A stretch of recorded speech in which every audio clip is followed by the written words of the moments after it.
The funeral incense still clung to my coat when my stepbrother, Trent Holloway, tossed my keycard onto the boardroom table. "The funeral is over," he sneered. "Now it is your turn to disappear." 12 minutes later, he blasted a company-wide termination email laced with a humiliating personal insult. But Trent did not realize his signature just armed a legal steel trap our father buried. Soon, I will stand in this exact room and announce I own 81%. My name is Stella Stewart. At 32 years of age, I was the chief operating officer of Westmere Response Systems, a company my father built from a single warehouse in Cleveland, Ohio, into a regional titan of emergency medical equipment.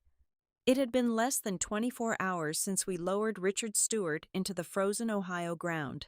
The black wool of my coat still held the faint, bitter scent of funeral lilies and cold rain. I stepped out of the elevator onto the top floor, expecting a quiet, respectful internal memorial meeting. That was what the calendar invite had stated. Instead, the air in the executive boardroom was violently sterile. Trent Holloway, my stepbrother and the newly minted nominal chief executive officer, sat at the head of the long mahogany table. He did not look like a man in mourning. He wore a sharp, custom-tailored navy suit, his posture relaxed, almost predatory. Flanking him were Arthur and Vance, two board members whose loyalty Trent had purchased with expensive dinners and hollow promises of aggressive expansion. I took my usual seat near the center, slipping my coat over the back of the leather chair. The silence in the room was not the heavy, comforting silence of shared grief. It was the tense, coiled silence of an ambush. "Thank you for coming, Stella," Trent began, his voice smooth, echoing slightly against the glass walls that overlooked the sprawling gray manufacturing campus below. "We are going to keep this brief. The board and I have been discussing the trajectory of Westmere in the wake of Richard's passing. We need agility. We need a modern approach to the market." I stared at him, the exhaustion of the past week weighing on my shoulders. "Trent, the dirt on his grave is not even settled. What kind of modern approach requires an executive meeting at 8 in the morning the day after the burial?" "An emergency restructuring," Trent replied, leaning forward, resting his perfectly manicured hands on the table. "Effective immediately. The position of Chief Operating Officer is being eliminated." The words hung in the chilled air. Arthur and Vance stared at their leather-bound portfolios, suddenly very interested in the blank pages. "Eliminated," I repeated, my voice flat, devoid of the panic he was clearly hoping to provoke. "You are being let go, Stella," Trent said, dropping the corporate jargon, his upper lip curling into a faint, ugly sneer. "Your severance package is being drafted. You will receive standard compensation for your tenure, but your daily involvement with Westmere ends right now." I looked at the two board members. "You are agreeing to gut the operational leadership of a medical supply chain without a transition plan?" Vance cleared his throat, not meeting my eyes. "Trent has assured us he has a streamlined management matrix ready to deploy." "A matrix," I said, the word tasting like ash. I turned back to my stepbrother. "I have run the factory floor and the supply chain for 8 years. I know every supplier, every compliance bottleneck, every maintenance protocol for our mobile trauma units. You do not even know the entry code to the loading dock." Trent stood up, buttoning his suit jacket. He wanted to look down on me.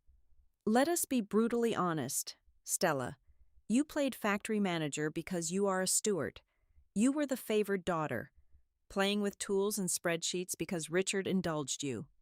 But the nepotism ends today. This company needs a visionary, not a glorified mechanic who thinks sweating on a production line equates to corporate leadership.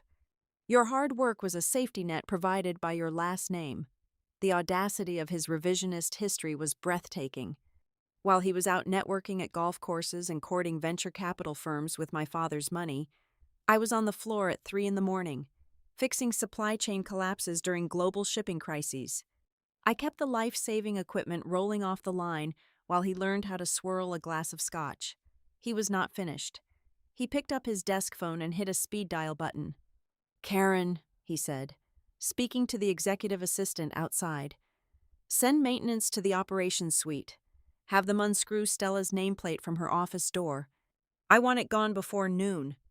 It was a petty theatrical display of power, a psychological strike meant to break me, to force tears or a screaming fit that he could use to justify my termination to the rest of the building. I did not give him the satisfaction. I stood up slowly, picking up my black wool coat. My eyes drifted to the center of the table. Resting near Trent's elbow was a heavy brass fountain pen, my father's pen, the one he used to sign every major contract since 1998. Trent had casually claimed it, just as he was trying to claim the company. I walked over to the head of the table. Trent flinched, stepping back slightly, his bravado slipping for a fraction of a second. I reached out, picked up the cold brass pen, and slipped it into my pocket. "Goodbye, Trent," I said quietly. The utter lack of emotion in my voice made the words sound like a final verdict. I did not slam the door on my way out.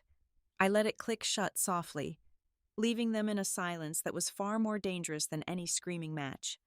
The elevator ride down to the parking garage was a blur of cold steel and artificial light.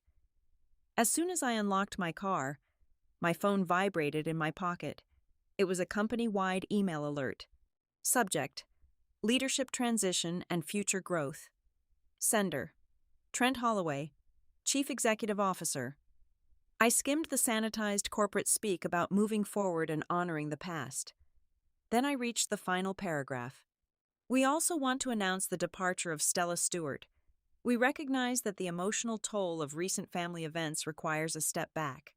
We wish her well as she takes this necessary personal time away from the complex logistical demands of the corporate environment. A public, humiliating dismissal disguised as sympathy. He was telling the entire factory I was too emotionally unstable to do my job.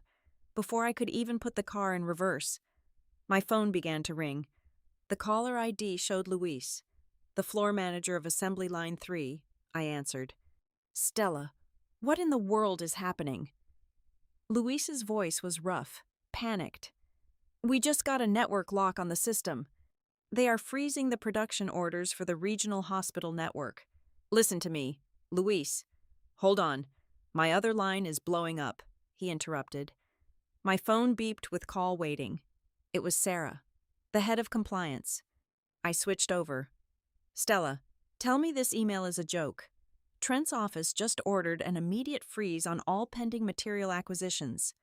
If we stop those orders, we violate our delivery covenants for the new defibrillator units."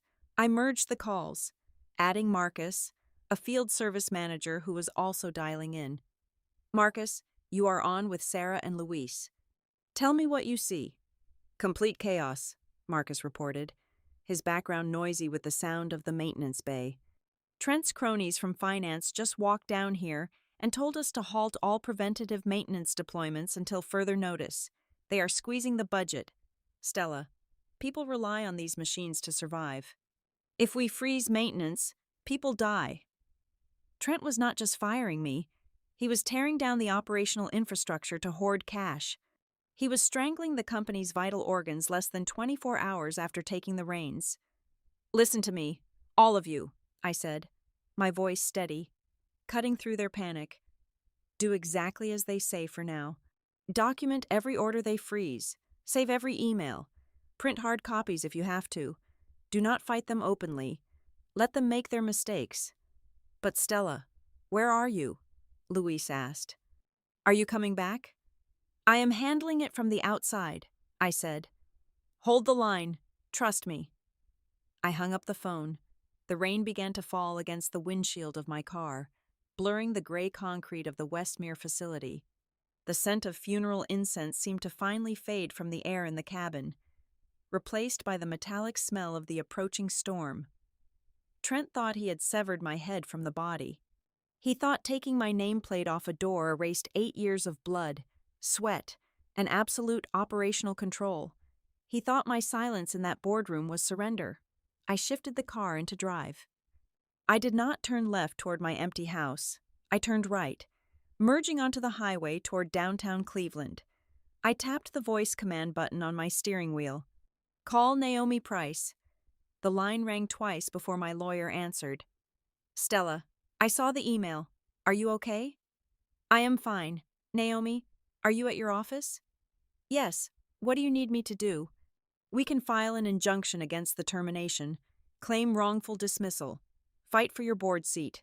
No, I interrupted, my grip tightening on the leather steering wheel. The brass pen in my pocket felt heavy, like a loaded weapon waiting to be fired. I am not suing to keep my seat. I am going to take back the whole company. The rain lashed against the windshield as I drove toward the city center. To understand why I absorbed Trent's theatrical ambush this morning without throwing a single punch, you have to look back a decade. I did not walk into a corner office wearing a silk blouse the day after I graduated from university. At 22 years of age, I asked for the night shift operations manager role. I wanted to earn my place in the concrete and the noise. I spent my first 2 years on the floor breathing in the sharp metallic tang of solder and industrial cleaner. I learned exactly how to calibrate the sensitive pressure regulators on a neonatal ventilator. I learned that a delay of 2 millimeters in a plastic casing could mean the difference between a machine saving a lung and failing completely. My father, Richard, taught me that our products stood between human beings and the absolute worst day of their lives, on the factory floor. My father was a titan. He knew the first names of the forklift drivers. He understood the exact tensile strength of the proprietary polymers we molded, but inside our sprawling suburban home, the titan shrank. He despised domestic conflict. When he married Trent's mother 15 years ago, he inherited a stepson whose singular talent was spending money he had not earned. Trent was a creature of country clubs, exclusive networking galas, and expensive steakhouses. He could charm a group of cynical venture capitalists out of millions over a round of golf. Yet, if you put a gun to his head, he could not tell you the difference between a Class 2 and a Class 3 medical device. Whenever Trent overstepped his bounds, whenever he tried to promise investors impossible profit margins that would require us to cut corners on safety testing, I would prepare for a war. I would march into my father's office with spreadsheets and quality control reports, but my father would just sigh, rub his tired eyes, and tell me to fix the discrepancies quietly. Keep the peace, Stella, he used to say, looking out his window. You know how his mother gets. When the time is right, I will restructure the hierarchy. I will make sure the board understands who actually runs the engine. Just hold the line for now. So, I held the line. I drafted my resignation letter 3 different times over the years, utterly exhausted by the toxic shadowboxing and the suffocating weight of being the responsible one. But every time I printed the letter, I thought of the patients hooked up to our machines. Then, my father got sick. The illness was quiet at first, a shadow on an X-ray, and then it became aggressively loud. For the last 36 months of his life, while he withered away in a sterile hospital bed, I became the absolute, uncompromising firewall for Westmere. I navigated us through a brutal global microchip shortage that bankrupted 2 of our competitors. I intercepted a batch of faulty sensors from an overseas vendor before they ever reached the assembly line, avoiding a catastrophic recall. I was pulling 80-hour weeks, sleeping on a cot in my office, keeping the lifeblood of the company pumping. I was so busy saving the company from external collapse that I failed to see the internal rot taking hold. Trent weaponized my absence from the boardroom. While I was managing crisis after crisis in a hard hat and steel-toed boots, Trent was flying to New York in bespoke suits. He was taking Arthur and Vance out to Michelin-starred dinners, positioning himself as the stable, visionary heir to the Stewart legacy. He painted a masterful, insidious picture for the board of directors. He framed me as the brilliant but erratic blue-collar mechanic, entirely necessary for the factory floor, but woefully unsuited for executive strategy. I pulled into the underground garage of Naomi Price's law firm, cut the engine, and took the private elevator up to the 40th floor. Naomi was waiting for me in her glass-walled corner office. She did not offer empty condolences about the funeral. She operated on logic, precedent, and cold facts. Resting on her polished mahogany desk was a printed copy of my termination email.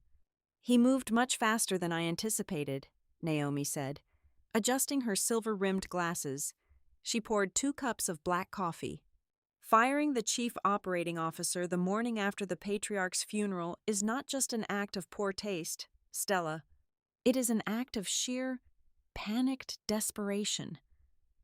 I sat down in the leather chair opposite her, wrapping my hands around the warm ceramic mug. I recounted the frantic phone calls I received in the parking lot, the frozen hospital orders, the slashed maintenance budgets. Naomi leaned back, steepling her fingers together. You always knew Trent had a severe gambling problem, correct? I nodded. It was a poorly kept family secret. I knew about the disastrous commercial real estate investments in Miami. I knew about the 6-figure casino debts he used to beg my father to quietly erase from his personal trust ledger. It is infinitely worse than a few bad weekends at a blackjack table. Naomi corrected me, her voice dropping an octave. I have been quietly digging into public financial filings and offshore registries since your father went into hospice care. Trent is drowning. He leveraged his own trust fund and a massive chunk of his personal equity to secure an astronomical private loan. That loan is coming due. He did not fire you today because his ego demanded it. Stella, he fired you because you are the only person in that building who would stop him from selling Westmere for scrap. The realization hit me like a physical blow to the chest. The sudden restructuring, the brutal budget freezes, the rush to remove my nameplate. It was not a long-term business strategy to boost quarterly earnings. It was a rapid house cleaning before an open house. Trent was preparing to sell off our most profitable divisions, primarily the lucrative emergency maintenance contracts and the auxiliary patents, to a private equity firm. He needed a massive, immediate injection of cash to save himself from personal bankruptcy, and he was entirely willing to let the manufacturing side of Westmere wither and die to get it. He is going to gut the company to pay his debts, I whispered, the rage finally beginning to burn through the numbness of the grief. Exactly, Naomi said. And a meticulous, uncompromising chief operating officer who demands safety compliance and long-term stability is a massive roadblock to a fire sale. He had to eliminate you before he signed the term sheet. I set my coffee mug down. I reached into my heavy leather tote bag and pulled out a dark, polished mahogany box. My father had summoned me to his hospital room 3 weeks before his heart finally gave out. He pressed this box into my hands with trembling fingers, making me swear on his life not to open it unless the absolute worst happened. For days, I had stared at it sitting on my nightstand. I had assumed it was a sentimental, cowardly letter of apology, an admission of guilt for leaving me to fight a war he was too tired to finish himself. I placed the heavy box on Naomi's desk. The small brass latch clicked sharply in the quiet room as I flipped the lid open. Inside, there was no emotional letter on scented paper. There was no poetry about family bonds. Instead, resting on the dark velvet lining was a thick stack of legal index cards, an encrypted thumb drive, and a single sheet of heavy, cream-colored cardstock bearing my father's rigid, unmistakable handwriting. I picked up the cardstock and read the ink out loud. I was a coward in the living room, Stella, but I was never a fool in the boardroom. This company belongs to the person who knows how to keep the machines running. Open these files only when the company is betrayed. They will show you exactly where I buried the tripwires. Naomi reached over and picked up the first index card. Her eyes scanned the dense legal citations and corporate code references. A slow, incredibly dangerous smile spread across her face. Trent thought he had won the war by kicking me out of the building. He thought he possessed total control. He had no idea he had just locked himself inside a room wired with explosives, and my father had just handed me the detonator. Naomi plugged the encrypted thumb drive into an isolated, air-gapped laptop sitting on the edge of her massive desk. Lines of dense data immediately began spooling across the high-resolution screen, forming a digital autopsy of my stepbrother's clandestine activities. It took Naomi, an undisputed predator in the realm of corporate litigation, less than 20 minutes to bypass the superficial security layers Trent's amateur tech team had hastily established. What we uncovered in those files was a masterclass in corporate butchery, Sable Crest Capital, Naomi announced, tapping a perfectly manicured fingernail against the glass of the monitor. The name sounded elegant, like a high-end country club or an exclusive golf resort, but in the ruthless financial sector, they were known as the absolute apex predators of the Rust Belt. They were a private equity firm that specialized in acquiring distressed, multi-generational family manufacturing businesses. They did not build things. They did not innovate. They dismantled. They would swoop in, carve out the most profitable organs of a company, sell off the valuable real estate to developers, fire the expensive union workers, and leave the hollowed-out corporate carcass to rot in bankruptcy court. Trent was not orchestrating a modern, agile restructuring to save my father's legacy. He was organizing a slaughter. The highly confidential term sheets, hidden deep within the drive, laid out his exact, terrifying blueprint. He had absolutely zero intention of running Westmere Response Systems. He was explicitly carving out our emergency maintenance service division and our proprietary auxiliary patents.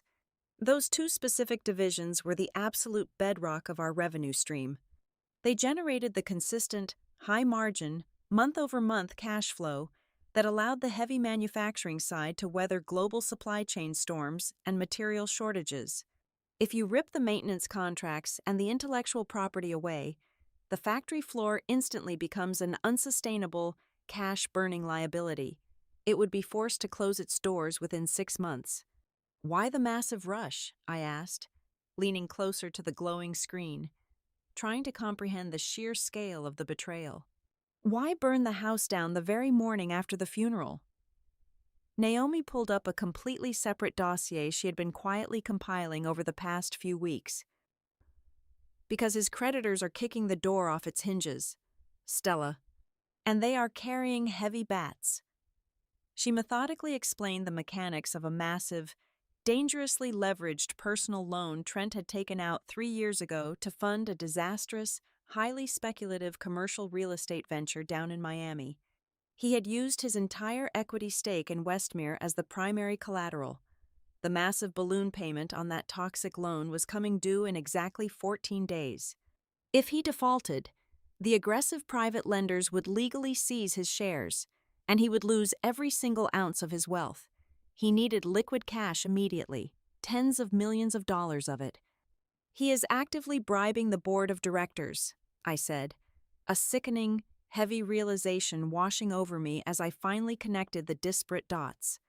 "Precisely," Naomi confirmed, bringing up an intercepted email thread between Trent, Arthur, and Vance.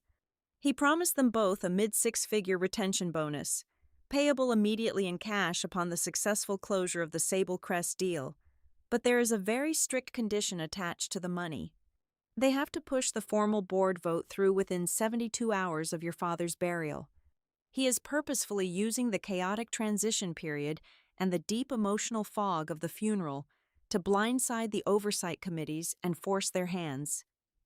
Suddenly, my phone vibrated violently against the mahogany desk. It was a secure text message from Luis, the veteran floor manager back at the plant. I opened it, and my blood ran completely cold.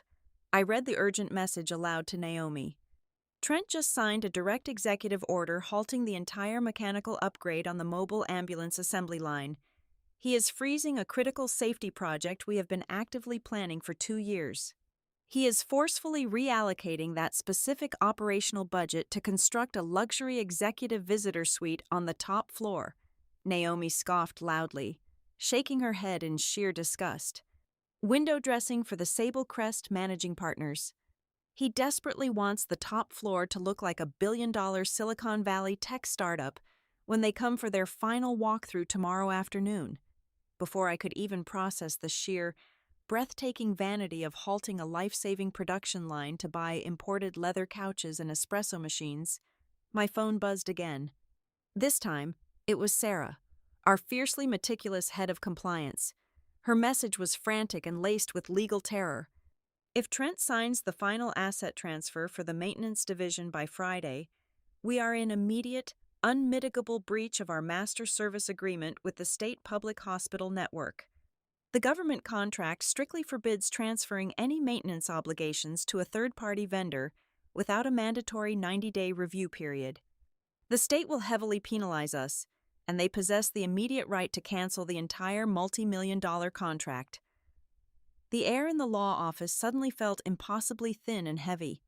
I closed my eyes, pressing my fingertips hard against my pounding temples. For the past 4 hours, this entire ordeal had felt like a deeply personal violation.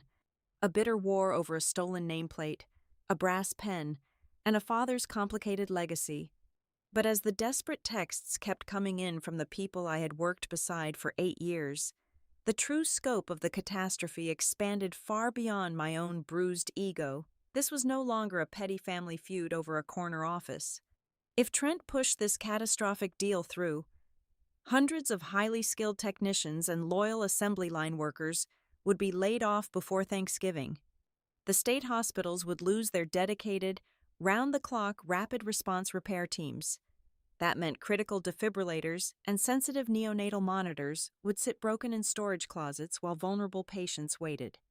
Trent was casually trading human lives and working-class livelihoods for a luxury viewing suite and a get-out-of-jail-free card for his pathetic gambling debts. A cold, absolute clarity settled over my mind. The heavy, suffocating grief that had been paralyzing my chest since the funeral instantly evaporated. It was entirely replaced by a crystalline, hyper-focused, and utterly lethal rage. "I am going to destroy him," I said, my voice barely above a whisper, yet it echoed loudly in the quiet, glass-walled office. "I am going to publicly crucify him in front of the local press and the corporate ethics board."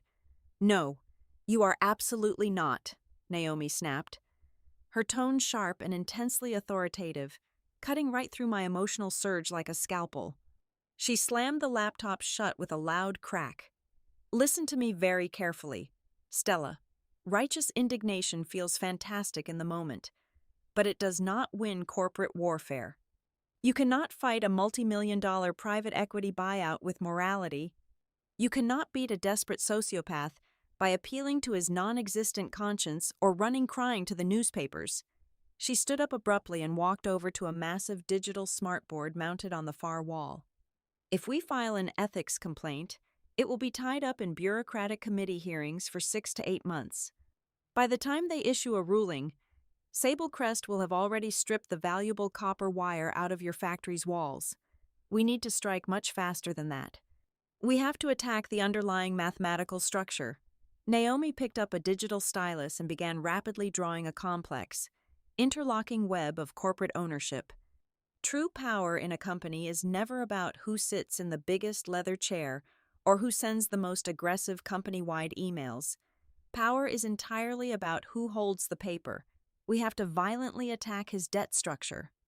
We have to attack the capitalization table. We have to find the one loose thread in his financial safety net and pull it until his entire operation completely unravels. She tapped the smartboard sharply, projecting the master capitalization table of Westmere Response Systems.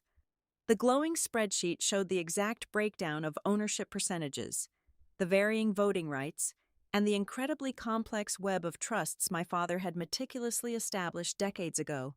I walked slowly up to the glowing screen, my eyes scanning the dense rows of financial data.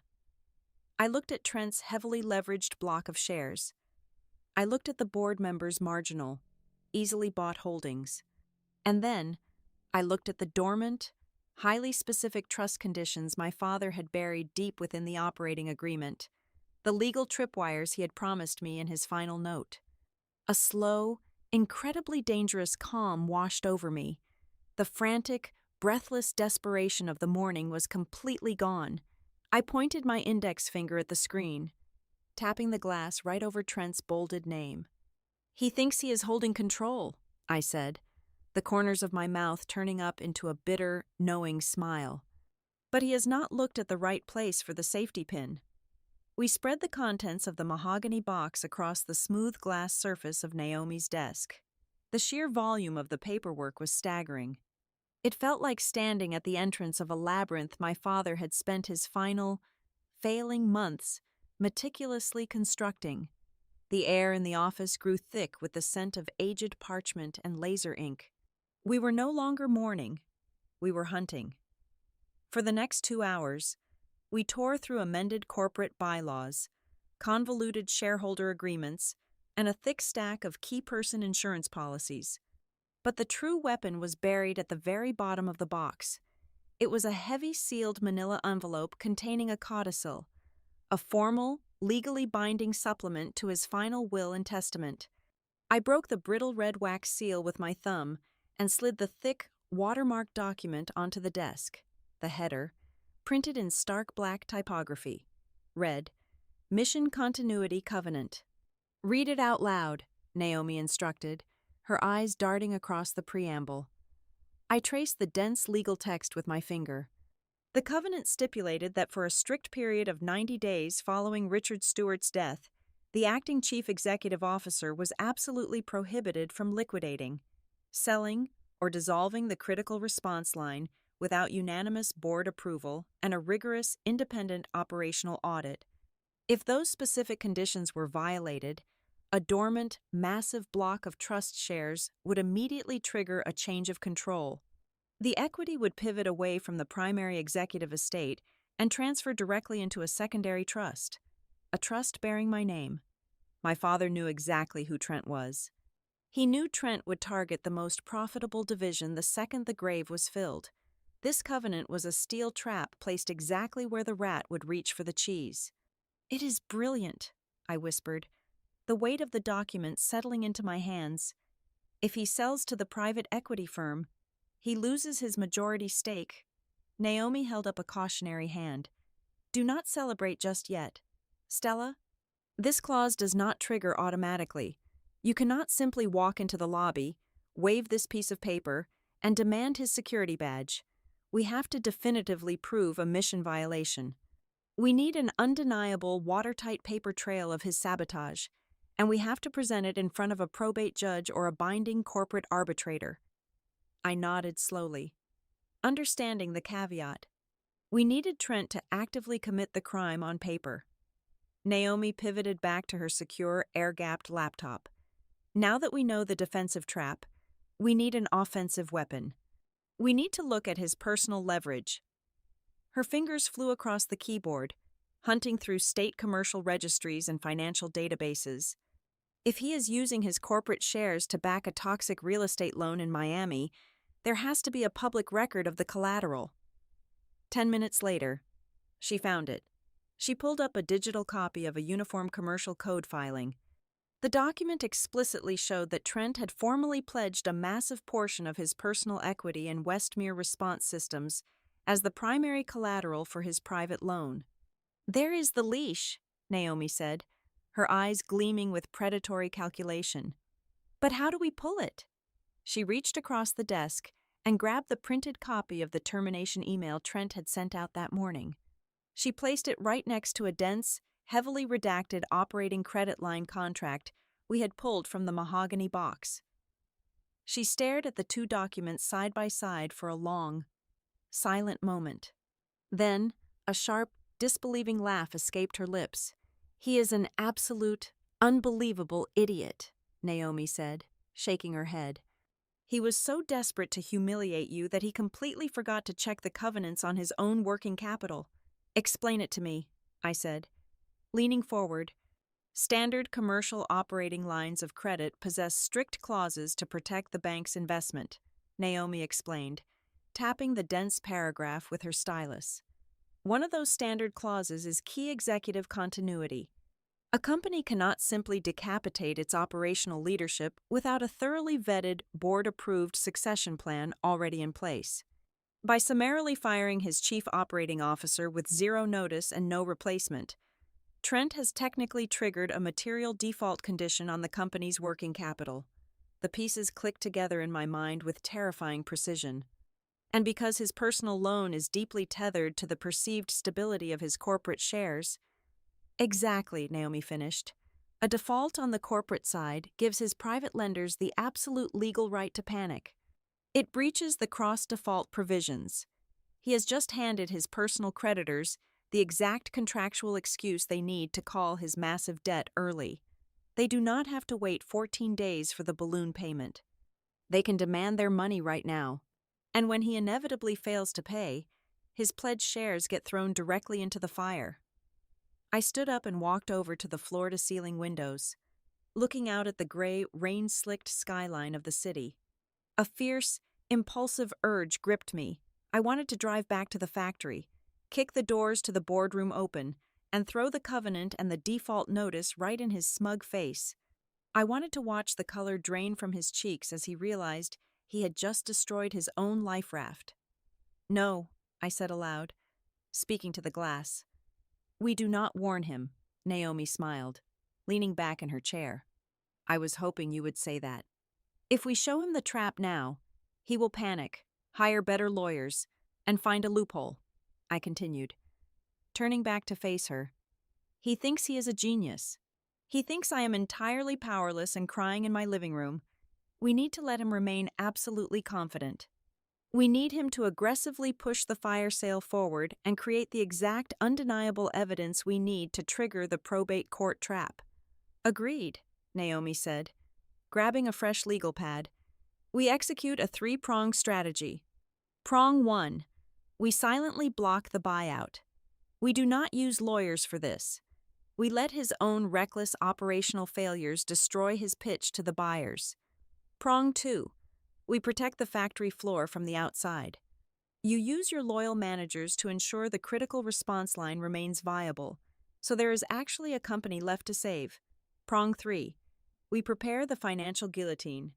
"How do we execute prong 3? I asked. "We cannot just wait for his private bank to seize his shares and auction them off to the highest bidder. We would lose control of the equity entirely. We do not wait for the bank," Naomi said, her voice dropping into a register of pure, cold corporate warfare. "We become the bank." She explained that Trent's private lenders were likely terrified of his impending default. They were holding a highly toxic loan and would be desperate to offload it to anyone willing to buy the debt. Even at a steep discount, we needed to purchase that debt. But if Trent or his lenders saw my name on the transaction, he would instantly realize he was being hunted and block the transfer. Naomi pulled a blank authorization form from her desk drawer. "I am going to draft a power of attorney. You are going to authorize me to establish a special purpose vehicle. It is a ghost corporation. A completely fictional investment entity with a generic name, a registered agent in Delaware, and an utterly untraceable chain of ownership. This entity will approach his creditors in the shadows and buy his debt." She slid the authorization form across the glass desk, right next to the brass fountain pen I had taken from the boardroom that morning. "Once the ghost entity owns the debt," Naomi concluded softly, "we control the collateral, we control his shares." I reached into my pocket and pulled out my father's heavy brass pen. The metal was still warm from my body heat. I uncapped it, the smooth friction of the threading feeling incredibly grounding in my hand. I did not hesitate. I pressed the nib to the thick paper and signed my name, legally breathing life into the phantom entity that would soon hold the noose around my stepbrother's neck. I did not drive to a commercial bank in the financial district. Battles for the soul of a manufacturing plant are not won in glass towers with marble floors. They are won on front porches and at kitchen tables. I drove out to the working-class suburbs, navigating the wet roads until I pulled up to a modest, single-story ranch home with faded blue siding. This was the home of Martha Keene. For 25 years, she had been the meticulous administrator of the employee stock ownership plan before taking an early retirement when my stepbrother began his quiet, hostile takeover of the corporate culture. She knew the history of every single share issued to the floor workers better than the highly paid corporate auditors. When Martha opened the door, she did not look surprised. She simply wiped her hands on a dish towel, nodded once, and led me into a living room that smelled faintly of cinnamon and old paper. Already sitting around her worn oak dining table were the three people I needed most. Luis Ortega, the veteran floor manager, sat with his heavy work boots resting on the linoleum edge, his knuckles dark with grease he could never quite scrub away. Next to him was Derek Boone, our head of field service, still wearing his high-visibility jacket. Across from them sat Iris Caldwell, the fiercely intelligent former vice president of finance who had resigned 2 years ago rather than sign off on Trent's creative accounting. These were the people who had built the company alongside my father. I did not sit down immediately. I unzipped my leather tote bag and placed 4 thick, bound folders onto the center of the oak table. I did not start by asking for their loyalty. I did not invoke my father's memory to emotionally manipulate them into following me blindly. Working-class people who have mortgages to pay and children to feed cannot deposit sentimentality at the bank. They needed hard facts. Trent is actively finalizing a term sheet to sell the critical response division and our proprietary patents to a private equity firm, I said, my voice steady, letting the raw reality of the statement fill the small room. They are going to strip the maintenance contracts, liquidate the physical assets, and shutter the manufacturing side within 6 months. He fired me this morning because I was the only person left in the executive suite who would tell the buyers no. Luis swore softly under his breath, rubbing his calloused hands over his face. Derek leaned forward, his jaw tight. If they strip the maintenance contracts, those rural hospitals lose their service guarantees. The machines will fail. Stella. I know, I replied. And everyone on the floor loses their livelihood right before the holidays. But I am not here to just deliver the obituary. I am here to offer a partnership. I opened the first folder and slid it toward Iris. I am launching a legal and financial offensive to strip Trent of his controlling shares and block the sale. But to do that, I need the factory floor to hold the line. I need the production managers and the field technicians to keep the company breathing while I cut off his air supply. In exchange for the absolute backing of the employee shareholders, here is my formal offer. I listed the terms clearly, ensuring there was no ambiguity. Day 1 of my reinstatement, I am implementing an ironclad guarantee of 180 days of job security for every single employee below the executive level. No layoffs, no restructuring. Second, we initiate an immediate, independent forensic audit of the corporate accounts to track every dollar Trent has wasted.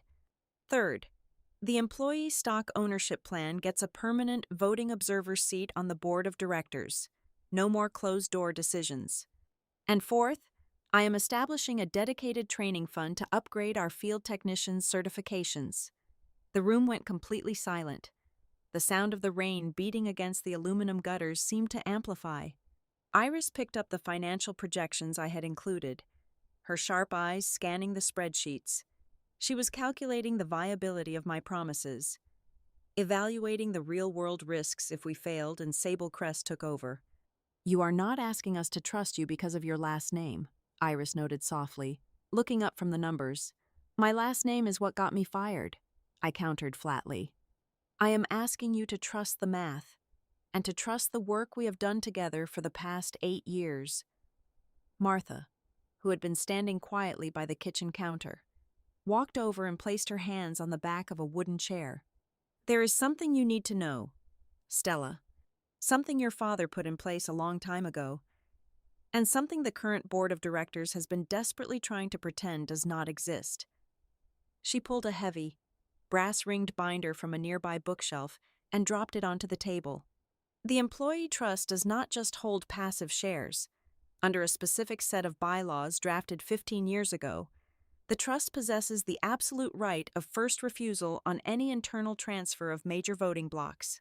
If Trent tries to maneuver his shares to satisfy a private debt, the trust has the legal standing to intervene and demand the right to purchase them at fair market value before they ever hit an outside creditor.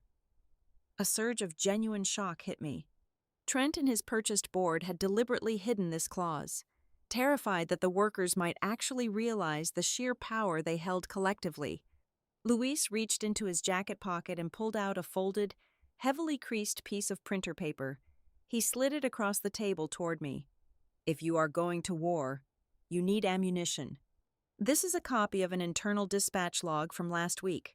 Trent directly ordered us to halt the production of 30 portable ventilators destined for a disaster relief agency down south. He repurposed the supply chain to build a completely unnecessary display model for the private equity roadshow. I stared at the dispatch log. It was a blatant, undeniable violation of our core operational mandate. It was the exact type of mission violation Naomi needed to trigger the probate court trap my father had left behind. "I have something too," Iris added, reaching into her purse.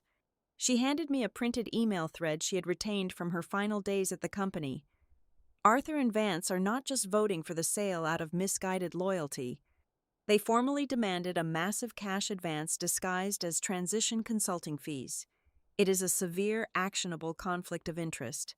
They are financially compromised. I looked at the documents spread across the table. The dispatch log, the fee demand, the hidden trust bylaws. I had come here hoping to secure a shaky alliance, a promise that the floor would not walk out while I fought in court.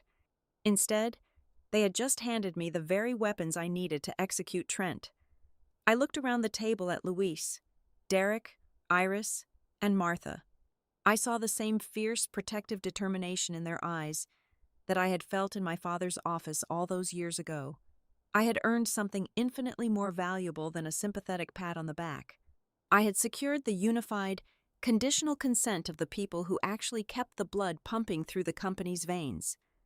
I gathered the documents carefully, slipping them into the secure folders.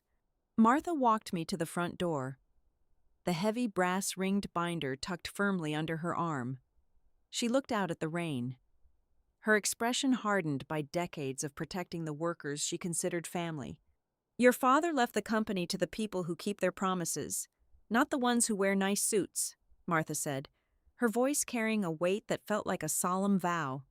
"If you are taking this all the way, I will open the trust vault." The counterattack began before the sun even rose on the third day. Trent did not initially fight with complex legal briefs or boardroom votes. He fought with whispers, systemic sabotage, and engineered panic. When I sat down at my kitchen island with a cup of black coffee and opened my personal laptop to check the external vendor portal, a stark, unforgiving red banner filled the screen. It informed me that my administrative privileges, my security clearances, and my network access had been permanently revoked. He had weaponized the information technology department overnight, effectively blinding me to the company's real-time operational data. But the lockout was merely the tactical strike. The psychological warfare was far more insidious. He was actively spinning a vicious narrative on the factory floor. Luis forwarded me a highly confidential memorandum Trent had circulated exclusively to the middle management tier. The document dripped with manufactured, sickening sympathy. It claimed my recent erratic behavior and sudden departure were the tragic byproducts of overwhelming emotional grief. He was methodically painting me as the hysterical, unstable daughter who had suffered a complete psychological breakdown following our father's funeral. By framing my termination as an act of protective corporate stewardship, he desperately hoped to neutralize the loyalty of the floor workers. Simultaneously, the suffocating pressure of a ticking clock began to crush the oxygen out of the room. Trent deliberately accelerated his timeline. The generous 72-hour window he had previously granted Arthur and Vance was suddenly and violently compressed. He formally amended the corporate calendar, bypassing standard notification protocols to schedule an absolute final emergency board resolution vote for the very next afternoon. If that specific vote passed, the asset transfer of the Critical Response Division to the private equity vultures at Sable Crest Capital would become legally binding and practically irreversible. We had to slam the brakes on the moving train. The air inside the county courthouse later that morning was thick and heavy, dominated by the rhythmic, agonizing ticking of the large wooden clock mounted above the judge's bench. Naomi had filed an aggressive emergency motion for a temporary restraining order, demanding the court completely freeze all corporate asset transfers pending a comprehensive review of our governance disputes. Trent did not even bother to show up in person. His arrogance permitted him to send a slick, heavily cologned litigator from a massive, overpriced downtown law firm. The opposing counsel stood up, casually buttoning his tailored suit jacket, and addressed the bench with a profoundly condescending tone. "Your Honor, the plaintiff in this matter is simply a grieving, former employee. She currently holds absolutely no executive position within Westmere Response Systems. She was terminated for cause regarding severe operational disruptions. She fundamentally lacks the legal standing to represent the corporate entity or to maliciously delay the strategic, highly profitable direction of a duly elected board of directors. He was trying to reduce me to a disgruntled, powerless bystander throwing a temper tantrum in the lobby. Naomi did not raise her voice. She did not engage in theatrical outrage. She simply stood, smoothed her skirt, and approached the bench carrying the thick, brass-ringed binder Martha and Iris had provided the night before. "My client is not attempting to dictate strategy, Your Honor," Naomi stated, her voice slicing through the courtroom like a razor blade. She slid the explosive, undeniable documents across the polished wood. "She is actively preventing a criminal fire sale. We have irrefutable documentation demonstrating severe, undisclosed conflicts of interest that threaten the survival of the company. With surgical precision, Naomi laid out the intercepted internal emails. She explicitly highlighted the massive cash advance, thinly disguised as transition consulting fees, that Arthur and Vance had extorted from Trent in direct exchange for their blind voting loyalty.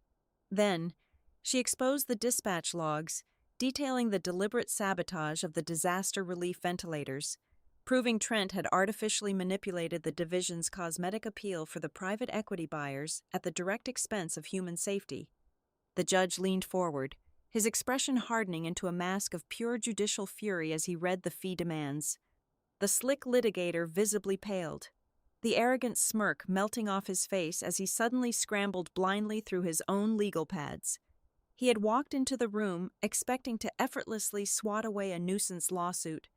Instead, Naomi had just detonated a grenade of fiduciary breach right beneath his leather chair. The judge did not hesitate. He immediately granted a strict 48-hour injunction against any sale, buying us the single most precious commodity in corporate warfare: time. But the courtroom victory was merely a highly visible, incredibly loud distraction. The true war, the fatal strike, was happening entirely in the shadows.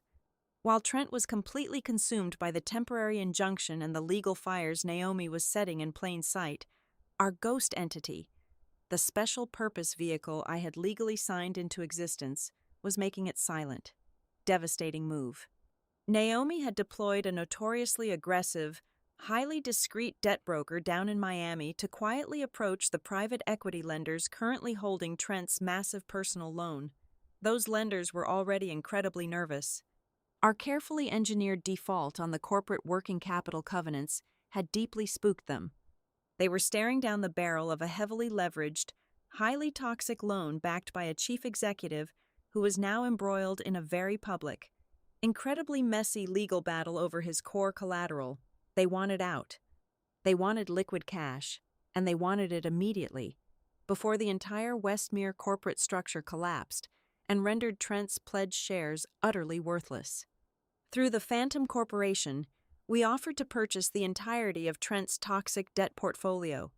We demanded a steep, punishing 25% discount on the principal balance, ruthlessly playing on their desperate, panicked need to mitigate their institutional risk. Terrified of suffering a total, catastrophic loss if the company went bankrupt, the lenders agreed to the punishing terms. The transaction was completely insulated. Millions of dollars moved silently through 3 different encrypted shell accounts before finally settling. When the digital ink dried on the master ledger, the original lenders were entirely bought out, and the crushing debt was formally transferred to the nameless holding company I completely controlled in the dark. I did not instantly seize his shares.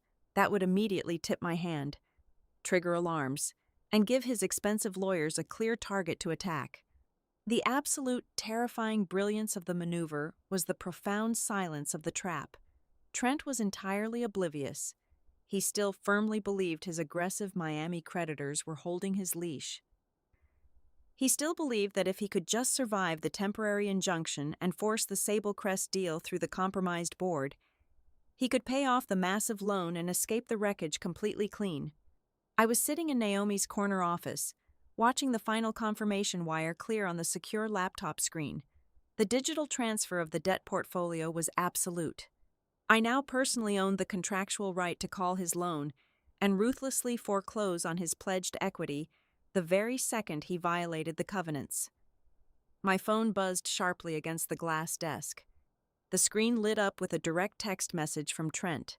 I picked up the device and read the words. His blind arrogance was practically radiating through the glowing screen. You can make as much noise as you want in a courtroom. You can stall for a day or two, but the board is locked. The buyers are not walking away. The sale papers will be signed before you even finish crying.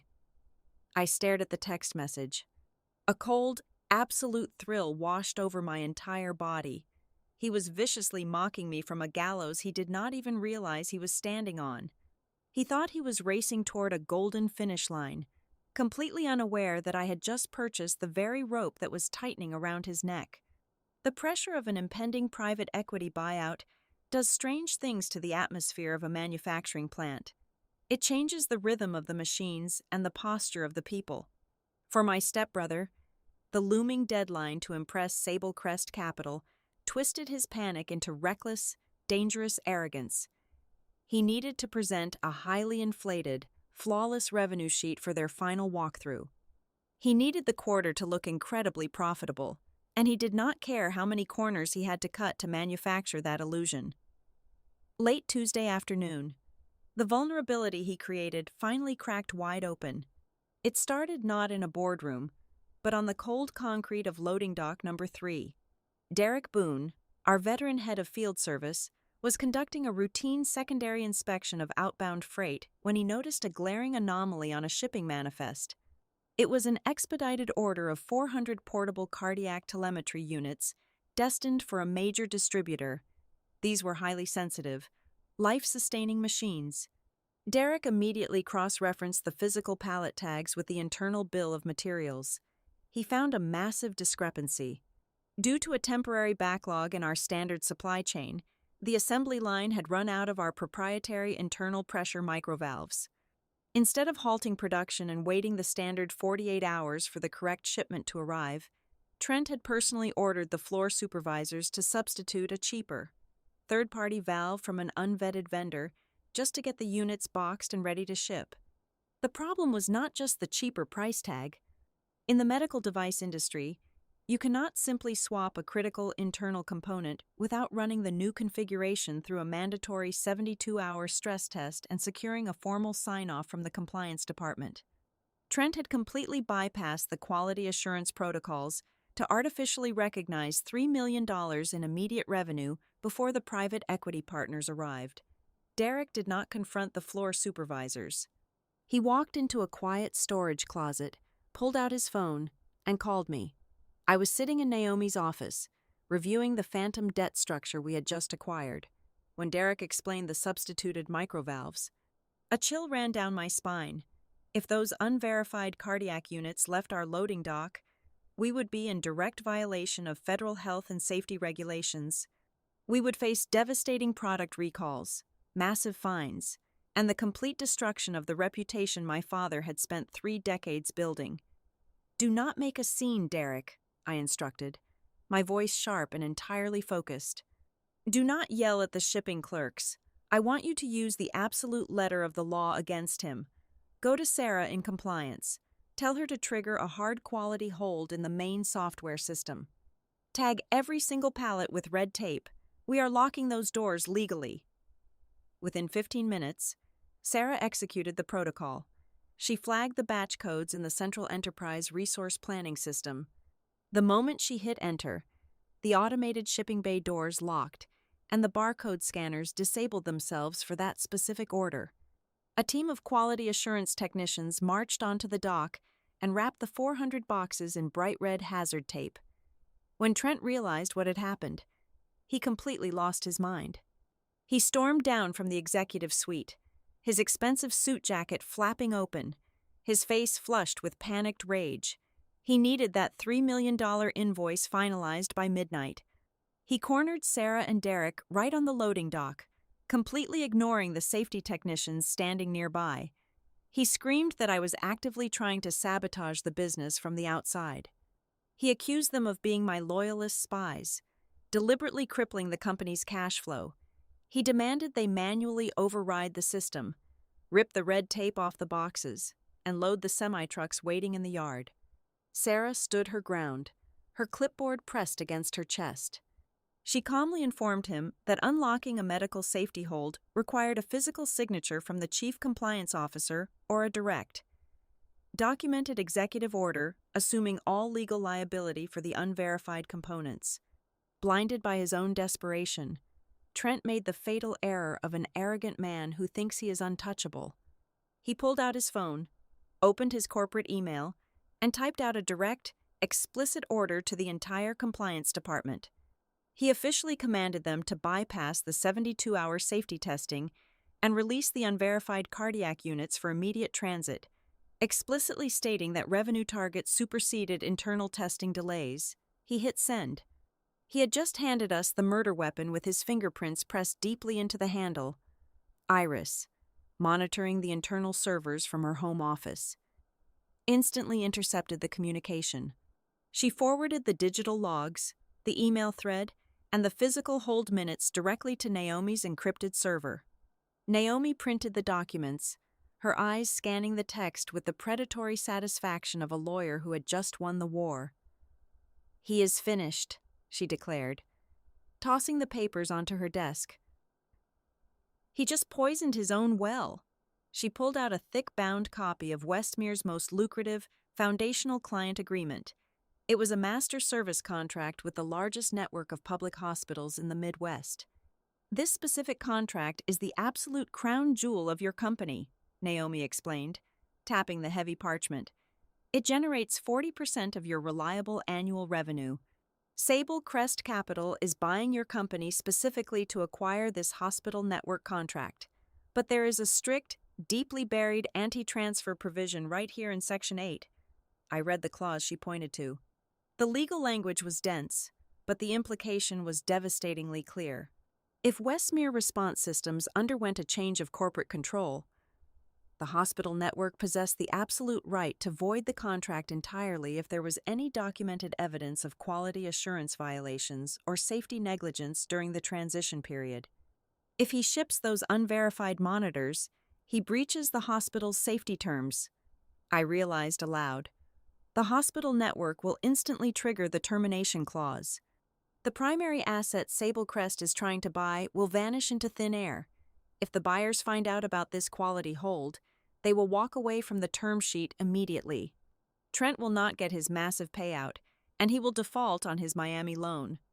Exactly, Naomi smiled, and we have the unassailable proof that he actively ordered the safety breach. He just created a massive, existential material risk to the company. This is the exact violation your father's trust covenant requires to strip him of his executive power. The shockwaves of the loading dock confrontation quickly rippled up to the boardroom. Iris discreetly leaked a heavily redacted version of Trent's override email to Arthur and Vance. The two board members suddenly realized the catastrophic liability Trent had just created. If the hospital contract collapsed, the company would face bankruptcy, and their promised consulting fees would evaporate. They began to sweat, making frantic, hushed phone calls from their private offices. Yet, their greed kept them tethered to the sinking ship. They were in too deep, holding on to the desperate hope that Trent could somehow force the sale through before the buyers noticed the smoke. But the fire was already burning. At 2 o'clock the following morning, the factory floor was mostly silent, save for the low, steady hum of the fluorescent lights and the distant rumble of the generators. I stood on the cold concrete of the shipping bay, the scent of industrial cardboard and heavy machinery heavy in the air. Derek, Luis, and Sarah stood beside me. We looked at the massive stacks of pallets, the bright red hazard tape glowing under the security lights.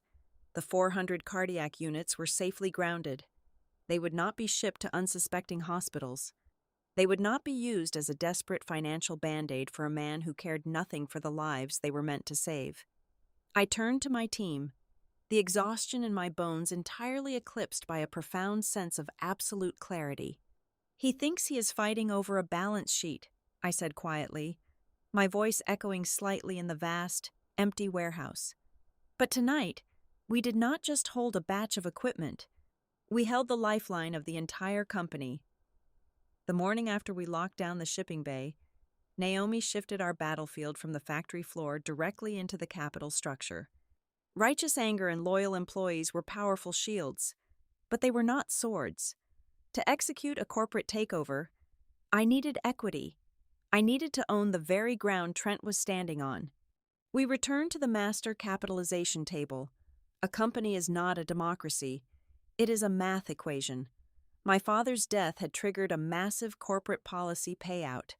Westmere Response Systems carried a heavy key person insurance policy on its founder, injecting millions of dollars in liquid cash directly into the corporate treasury. Under standard bylaws, that influx of capital allowed the board to authorize a rights offering, a mechanism giving existing shareholders the right to purchase additional newly issued shares in proportion to their current holdings, ostensibly to raise operational capital. Naomi exploited a narrow procedural window to force the offering open before Trent could lock down the Sable Crest deal. I did not just demand my executive seat back. I walked into a commercial bank, leveraged my personal home, my savings, and every single liquid asset I possessed, and secured a massive personal loan. I poured every penny of that capital directly into exercising my rights offering. I was actively buying fresh equity at a premium, proving to the minority shareholders that I was willing to bet my entire financial existence on the survival of the manufacturing lines. Trent, however, was trapped in a financial vice of his own making. Because his entire net worth was tied up in the toxic Miami real estate loan, a loan my phantom holding company now secretly controlled, he possessed zero personal liquidity. He could not afford to buy his allocated portion of the newly issued shares. His corporate ownership percentage began to incrementally dilute. Arthur and Vance, his purchased board members, were equally paralyzed. They had banked their entire financial strategy on the massive retention bonuses Trent promised them, but that cash was locked behind the successful closure of the private equity buyout. They had no personal capital to inject. While Trent was financially starving, I was feeding. I sat back down at Martha Keene's oak dining table. But this time, the negotiations were strictly financial. The employee stock ownership plan held a solid block of equity. We structured a highly targeted, voluntary buyout package. I offered to purchase a specific percentage of shares directly from the older, retiring factory workers who needed immediate cash, paying them a fair, unsuppressed market value. The younger technicians and floor managers kept their shares, retaining their vital voting block. The sheer shock of the maneuver hit the executive suite like a physical blow. Trent realized I was not just relying on the sentimental loyalty of the working class. I was methodically, relentlessly accumulating actual ownership points. My slice of the pie was growing thicker every single day, eating directly into his margin of error. Simultaneously, the collateral damage from the loading dock incident finally reached the private equity vultures. Sable Crest Capital conducted their final due diligence review and discovered the glaring red flag of the quality hold on the cardiac telemetry units. They also unearthed the aggressive litigation Naomi had filed regarding the governance dispute and the hidden conflicts of interest. Private equity firms despise operational risk. They realized the lucrative state hospital contract was in immediate jeopardy because of Trent's reckless attempt to bypass compliance. They did not walk away entirely, but they ruthlessly punished his incompetence. The managing partners called Trent and demanded a catastrophic 30% reduction in the overall purchase price. The massive discount threw Trent into an absolute panic. The reduced payout would barely cover the principal of his toxic Miami debt, let alone leave him with the luxurious windfall he had arrogantly anticipated. Cornered and desperate, he began making wildly reckless decisions to sweeten the deal for the buyers and artificially inflate the remaining profit margin. He secretly drafted a lethal addendum to the term sheet. In it, he formally promised Sable Crest that upon closing, he would unilaterally slash the employee healthcare benefits package by 40%.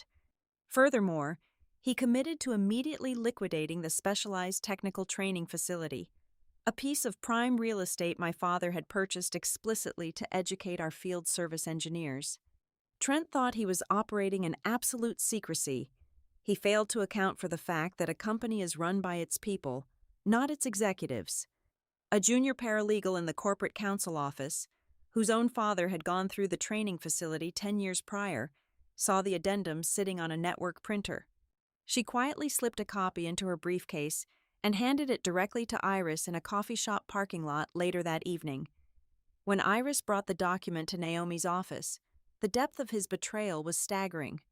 He was willing to strip the medical coverage from the very people who built the machines, just to save his own skin. Yet, despite the mounting evidence, despite the fierce loyalty of the factory floor, and despite the fresh equity I had aggressively purchased, the math was still brutally unforgiving. I was bleeding him dry, but I had not yet delivered the fatal blow. I stood behind Naomi as she projected the live, updated capitalization table onto the large glass screen on her wall. The columns of numbers told the entire story of the past week. My ownership percentage had steadily climbed. The employee trust remained a fortified block. Trent's percentage had marginally diluted due to his inability to participate in the rights offering, but he still held the majority. He still possessed enough voting power to ram the discounted, butchered Sablecrest deal through the compromised board of directors if the temporary restraining order expired. Naomi tapped her digital stylus against the glowing spreadsheet. She highlighted the massive, bolded block of shares sitting right next to Trent's name. It was the heavily leveraged equity he had used to secure his Miami loan. "You are gaining ground, Stella," Naomi said, her tone devoid of celebration, focusing entirely on the cold mechanics of the kill. "But right now, we are only winning the optics. He is wounded, desperate, and backed into a corner, which makes him incredibly dangerous. We cannot simply outvote him on the margins." She drew a sharp red circle around the pledged shares on the screen. "To finish this definitively," Naomi stated, turning to face me, the reflection of the data glowing in her glasses, "we need Trent's pledged shares." The evening before the probate court convened, the local business networks declared my absolute defeat. Trent had orchestrated a lavish, highly publicized event at a downtown ballroom, billing it as a memorial leadership gala to honor our father. In reality, it was a meticulously crafted public relations execution. He stood at a podium bathed in warm lighting, wearing a somber suit, and delivered a speech laced with manufactured heartbreak. He painted a picture of a fractured family, subtly but unmistakably branding me as a grieving, erratic daughter who was actively trying to tear down Richard Stewart's legacy out of sheer spite. The local media swallowed the narrative whole. By 10 o'clock that night, the digital headlines framed me as a bitter heiress launching a hostile, emotional disruption right after the funeral. They praised Trent for his steady hand in guiding the company through a turbulent transition. I sat in Naomi's office, watching the broadcast on a muted television. My hands were balled into tight fists, my fingernails digging deeply into my palms. I wanted to release the compliance emails. I wanted to leak the secret addendum slashing the factory workers' health care. "Let them talk," Naomi said calmly, pouring a glass of sparkling water. "Let the entire city think you are a hysterical, defeated child. Arrogance is the anesthetic that will keep him completely numb while we amputate his voting power." We waited for the sun to rise. At 8 o'clock the following morning, the atmosphere inside the county probate court was entirely stripped of the previous night's glamour. The air was stale, smelling of old wood and floor wax. Trent did not attend the gala this morning. He sat at the respondents' table with a team of high-priced corporate litigators, looking supremely confident. He believed this was a simple administrative hearing to formally validate his status as the primary executor. He was wrong. Naomi stood before the judge and placed the heavy sealed manila envelope on the bench, the codicil. The judge, a stern woman with zero tolerance for corporate games, broke the wax seal. She adjusted her reading glasses and began to silently scan the heavy cardstock. The courtroom was so quiet, I could hear the rhythmic ticking of the wall clock. "Counsel," the judge finally spoke, her voice echoing sharply. "This codicil outlines a highly specific mission continuity covenant. It explicitly states that if the acting chief executive attempts to liquidate or sell the critical response division within 90 days of Richard Stewart's passing, without securing a unanimous, independent operational audit, a penalty clause is automatically triggered. The lead litigator for my stepbrother stood up, a patronizing smile on his face. Your Honor, that is a hypothetical constraint. The company is exploring strategic partnerships, but no sale has been finalized. Naomi did not even look at him. She simply handed the judge the compliance logs, the intercepted emails ordering the use of unverified components, and the secret term sheet addendum Trent had drafted for Sable Crest Capital.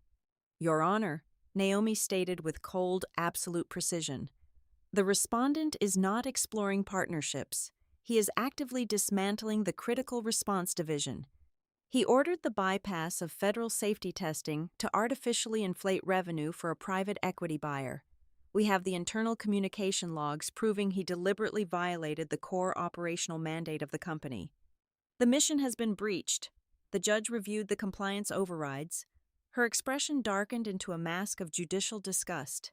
She looked directly at Trent, who suddenly looked as though the air had been violently sucked out of his lungs. The evidence of fiduciary and operational violation is overwhelming, the judge ruled, slamming her gavel down. While a full trial will be required to settle the entirety of the corporate governance dispute, this court recognizes the preliminary trigger of the codicil due to immediate material risk to the estate and the public. She read the final line of the covenant aloud. Effective immediately. 21% of the founder's trust equity is stripped from the executive estate and transferred entirely into the secondary continuity trust. The court reporter stopped typing. The high-priced litigators froze. 21%. It was a staggering, seismic shift of power. In a single morning, the capitalization table violently inverted. When combined with the shares I had aggressively purchased during the rights offering and the solid voting block of the employee stock ownership plan that stood firmly behind me, I had just vaulted over the 50% threshold. I was no longer a minority nuisance. I was the strategic, undeniable majority. Panic, absolute and unfiltered, finally shattered Trent's polished facade. He scrambled out of the courtroom, his lawyers trailing behind him like a flock of terrified birds. He knew the math. He knew he had lost control of the board. But a trapped animal is the most dangerous kind. Desperate to salvage his personal fortune, Trent immediately ordered his legal team to file an emergency injunction to block the Uniform Commercial Code foreclosure on his personal shares. His private lenders in Miami were demanding payment, and he desperately claimed that seizing his shares would cause irreparable harm to the corporate structure. What he still did not realize was that his Miami lenders were completely gone. The entity holding his debt, the phantom holding company that had methodically purchased his toxic loan at a steep discount, was entirely controlled by me. Naomi had filed the foreclosure paperwork flawlessly, anticipating his exact defensive maneuvers. The debt was called. The shares were locked. With his legal avenues rapidly closing and his personal bankruptcy looming just hours away, Trent made one final, catastrophic mistake. He attempted to force a midnight coup. He summoned Arthur and Vance to the top floor of the Westmere building late that evening. He knew he had lost the majority, but he foolishly believed that if he could bully the two compromised board members into signing the binding Sable Crest asset transfer before the sun came up, he could present the court with a legally binding, irreversible sale. He wanted to burn the house down and run away with the insurance money before the fire department arrived. At 11 o'clock that night, the glass doors of the executive boardroom were shut tight. The lights of the city glowed through the floor-to-ceiling windows. I did not knock. I pushed the heavy mahogany doors open. The hinges groaned softly. Trent, Arthur, and Vance snapped their heads toward the entrance. Spread across the long table were the final, physical contracts for the private equity buyout. Trent had a pen in his hand, his hair disheveled, his tie hanging loose around his neck. "Get out," Trent snarled, his voice trembling with a mixture of exhaustion and venom. "Security has already been notified. You have no authorization to be on this floor." I walked slowly into the room, my footsteps silent on the thick carpet. I was wearing a sharp, dark suit. I was no longer the grieving daughter holding back tears. I was no longer the fired operations officer packing up her desk in a cardboard box. I reached into my leather briefcase and pulled out two crisp, heavy documents. I tossed them onto the center of the table, right on top of his unsigned private equity contracts. "Security works for the company, Trent," I said, my voice eerily calm, possessing the heavy, crushing weight of absolute authority. "And as of 9 o'clock this morning, I am the company." Arthur reached out with a shaking hand and pulled the first document toward him. It was the certified order from the probate judge, legally transferring the 21% voting block into my name. Vance turned completely pale, realizing instantly that the retention bonus he had been promised was now officially dead. Then, I tapped the second document, the notice of public auction. "Your private debt has been called," I told my stepbrother, looking directly into his bloodshot eyes. "The holding company that owns your Miami loan has legally foreclosed on your pledged collateral. Tomorrow morning, at 9 o'clock, every single share you used to secure that debt will be auctioned off to the highest bidder." I leaned forward, placing both hands flat on the mahogany table, claiming the space he had stolen from me just a week prior. "The board vote is canceled," I whispered softly. "Your tenure is over." The morning of the final reckoning did not take place in the sterile, glass-walled executive boardroom on the top floor. I moved the special shareholder meeting down to the main manufacturing auditorium. I wanted the cold, undeniable reality of the factory floor to surround us. By 9 o'clock in the morning, the massive room was packed to absolute capacity. The veteran assembly workers, the field technicians, the junior compliance officers, and the surviving executives all sat in the metal folding chairs. The rhythmic, heavy thrum of the heavy machinery vibrating through the concrete floor served as the heartbeat for the proceedings. Trent sat at the solitary respondent table at the front of the room, flanked by Arthur and Vance. His expensive navy suit looked slightly rumpled, and the profound, suffocating arrogance that had defined his hostile takeover had completely evaporated. He looked like a man standing on a set of train tracks, watching the blinding headlight of an approaching locomotive. Naomi Price did not walk to the podium to argue. She walked to the podium to execute a legal firing squad. She connected her encrypted laptop to the massive digital projector suspended above the stage. She did not waste a single breath on emotional grandstanding. She immediately projected the irrefutable, undeniable chain of documentary evidence we had systematically gathered over the past week. First, she displayed the heavily redacted wire transfers and the internal email demands from Arthur and Vance. The massive cash advances, thinly disguised as transition consulting fees, were exposed in bold black ink for the entire company to see. Under federal corporate governance statutes, this constitutes a severe, actionable conflict of interest and a direct breach of fiduciary duty. Naomi's voice echoed through the auditorium speakers, sharp and unforgiving. Arthur and Vance immediately turned pale, the color draining from their faces as the legal reality of criminal liability crashed down upon them. They did not even attempt to mount a defense. Vance abruptly stood up, practically shoving his chair backward, and formally recused himself from all board activities on the spot, desperately trying to distance himself from the wreckage. Arthur followed seconds later, leaving my stepbrother completely isolated at the table.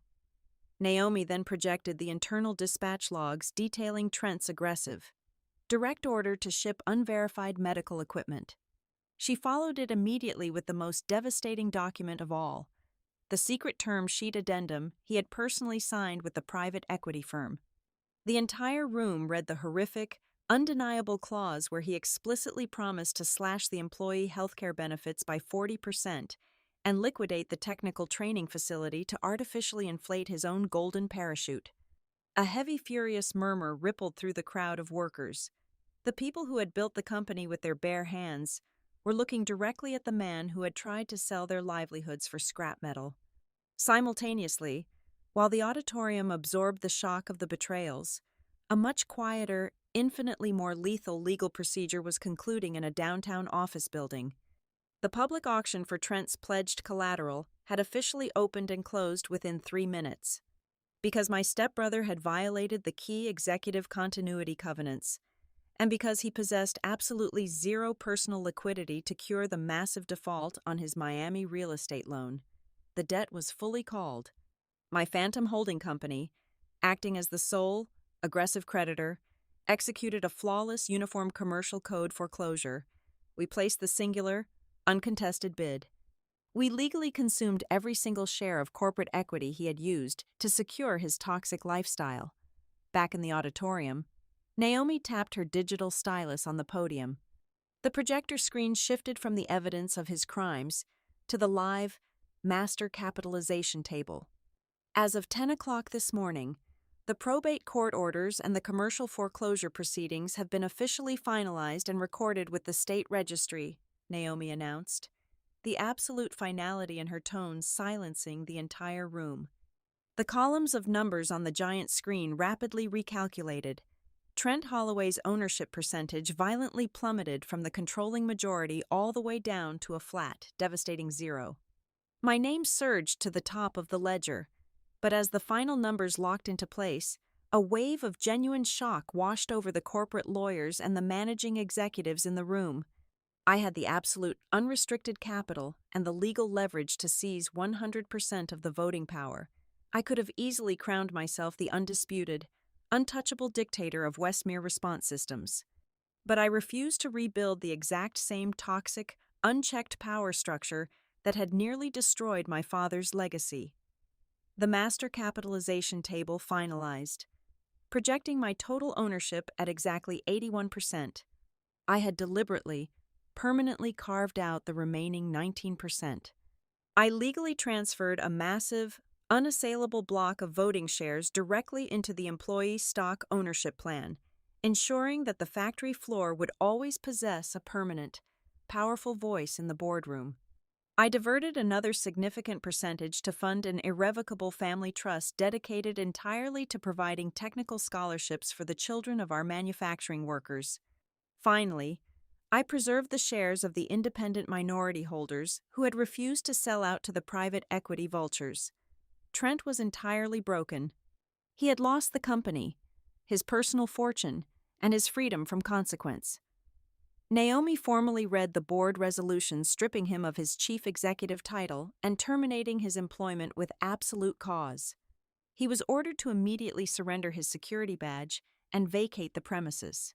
Furthermore, Naomi publicly served him with a devastating civil lawsuit, demanding the immediate personal repayment of the millions of dollars he had illegally diverted to construct his luxury visitor suite.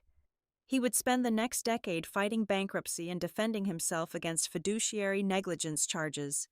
2 large security guards approached his table. Trent did not say a word. He stood up, his posture entirely defeated, and walked out of the auditorium in absolute, humiliating silence. I did not celebrate with a triumphant, gloating speech. I did not pop champagne or revel in his public destruction. I simply walked up to the podium, looking out at the hundreds of faces staring back at me. I saw Luis, Derek, Iris, and Martha standing together in the front row, their expressions reflecting a mixture of profound relief and fierce pride. I leaned into the microphone.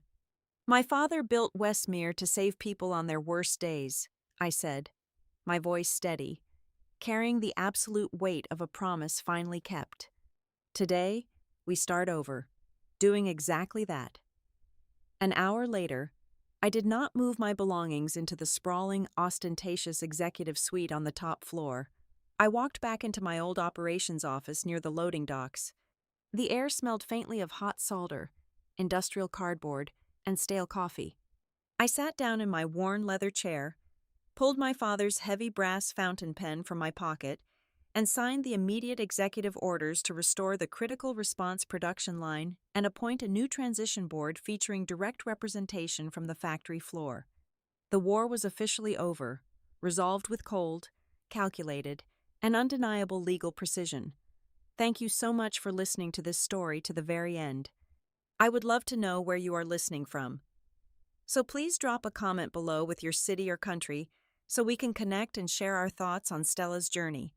If you enjoyed this corporate thriller, please make sure to subscribe to Violet Revenge Stories, like this video, and hit the hype button to help push this story out so it can be heard by even more people.